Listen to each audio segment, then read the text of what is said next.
प्यारे बच्चों, शुभकामनाओं के साथ मेरा नमस्कार। मैं आरएस विश्वकर्मा सर, एमए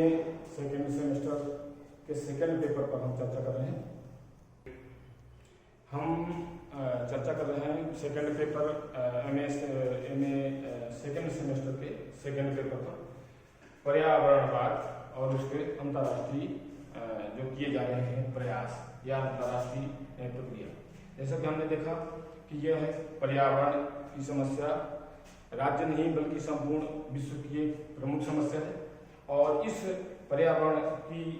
विकट समस्या के कारण ही देश में और दुनिया में विभिन्न प्रकार की समस्याएं खड़ी हो जाती हैं और विभिन्न प्रकार की असामयिक आपदाएं या विपदाएं पैदा होती हैं, और यह राष्ट्र को एक चिंतित करने वाली घटनाएं होती हैं। यह समस्त राष्ट्रों का ये दायित्व हो जाता है कि इस विकट पर्यावरण की समस्या को किस प्रकार से संरक्षित किया जाए, किस प्रकार से इसको रोका जाए, इससे निजात पाई जा सके। तो इस संबंध में विश्व स्तर पर जो सारे प्रयास किए जाते हैं विभिन्न राष्ट्रों के द्वारा, इनमें सबसे पहला प्रयास तो होता है कि एक अंतर्राष्ट्रीय विधि निर्माण के द्वारा या अंतर्राष्ट्रीय कानूनों के द्वारा किसी भी राष्ट्र के लिए ऐसे नियम बनाए जाएं कि किसी भी प्रकार का प्राकृतिक क्षरण या प्राकृतिक विखंडन की स्थिति जितने भी पैदा करने वाले कारक हैं या तत्व हैं या कंपनियां हैं या प्रोडक्शन हैं, उन प्रोडक्शनों पर उनके दूषित प्रभाव को खत्म करने के लिए किस प्रकार से कानून बना करके उसमें रोक लगाई जा सके। और इसके लिए कोई ये अभी की बात नहीं है, सन 60 और 70 के दशक से यह पर्यावरण की समस्या जो अंतर्राष्ट्रीय स्तर पर बनी हुई है। इस अंतर्राष्ट्रीय समस्या में विश्व के लगभग सभी देश कहीं न कहीं वो प्रयासरत हैं, कोशिश करते हैं, और समय समय पर जितने भी राष्ट्रीय या अंतर्राष्ट्रीय सम्मेलन होते हैं, विभिन्न संगठनों के जो राष्ट्राध्यक्षों के या शासनाध्यक्षों के जो सम्मेलन होते हैं, उन सम्मेलनों में इस बात को,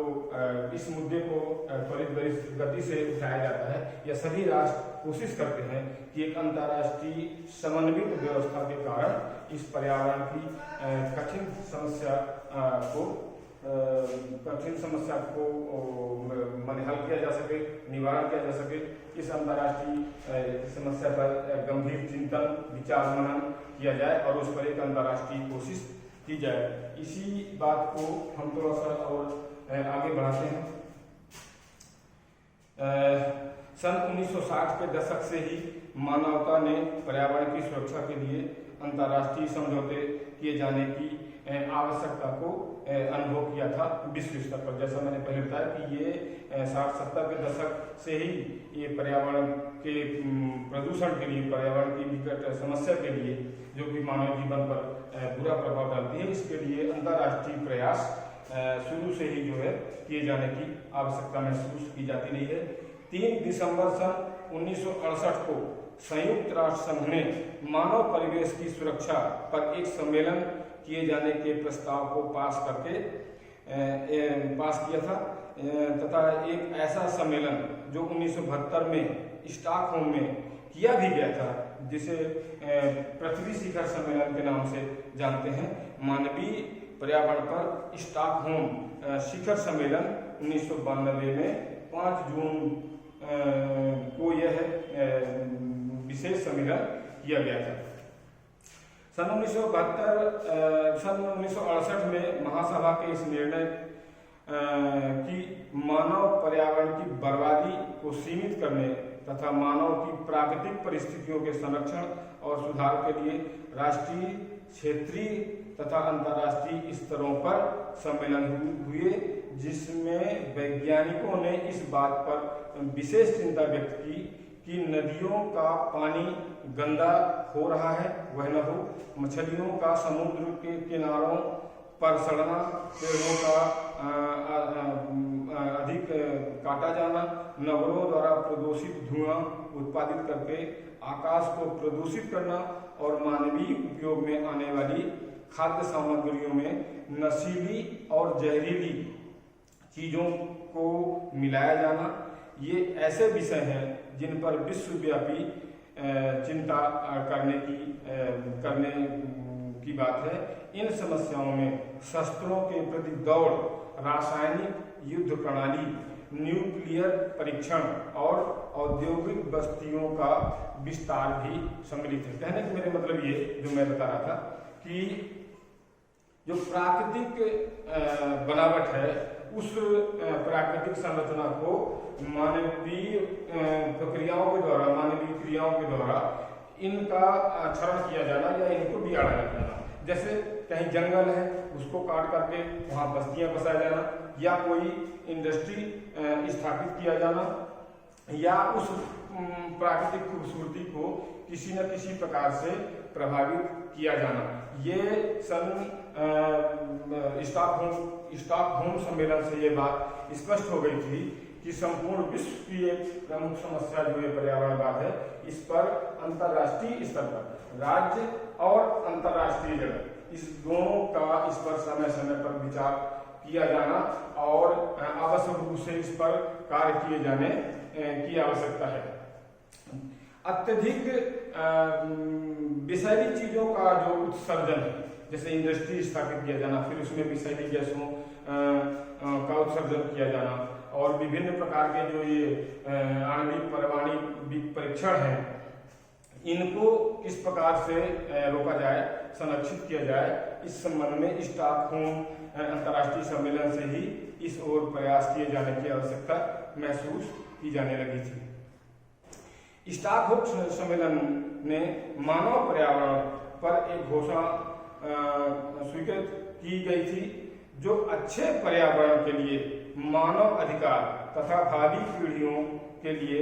पर्यावरण संरक्षण और सुधार में उनके दायित्वों का ऐलान भी करती थी। मानवीय पर्यावरण पर एक घोषणा पत्र जारी किया गया था, जिसे स्वीकार किया गया, जिसके कुछ बिंदु मैं आपको पॉइंट के रूप में इस प्रकार से बताने का प्रयास करता हूँ।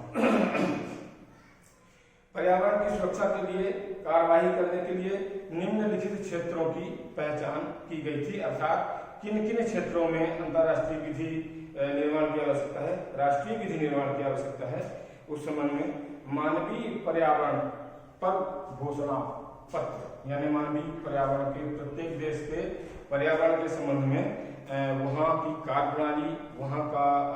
की गतिविधियों का निर्धारण करना, उस संबंध में एक घोषणा की गई थी। दूसरा पॉइंट है मानवीय पर्यावरण पर एक कार्य योजना। कार्य योजना का मतलब किसी कठिन समस्या पर त्वरित गति से, आवश्यक रूप से सरकारों को किस प्रकार से कार्य किया जाना चाहिए, कार्य करना चाहिए, उसकी एक रूपरेखा जो है उसमें तय की गई थी। संस्थागत तथा वित्तीय व्यवस्था पर प्रभाव। संस्थागत मतलब जो उत्सर्जन के जो तौर तरीके हैं, जो विषैली चीजों का जो उत्सर्जन है, उन पर जो है किस प्रकार से वित्तीय व्यवस्था के कारण इन पर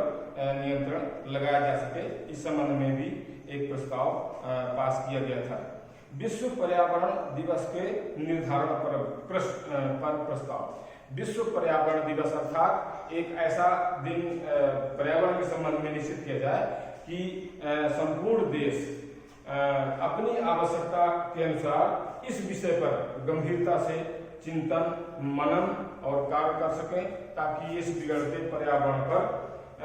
देश का रुख, सरकारों का रुख और अंतर्राष्ट्रीय व्यवस्था का रुख ये स्पष्ट हो सके। इस प्रकार से परमाणु शस्त्र परीक्षणों पर एक प्रस्ताव, ये आवश्यक प्रस्ताव था कि जिस प्रकार से विषैले पदार्थों का उत्सर्जन, विषैले पदार्थों का निर्माण और विषैले पदार्थों का प्रवाह, चाहे वो कचरे के रूप में हो, चाहे वो तरल पदार्थ के रूप में हो, चाहे वो गैस के रूप में हो, या किसी भी प्रकार से ऐसे रूप में हो जो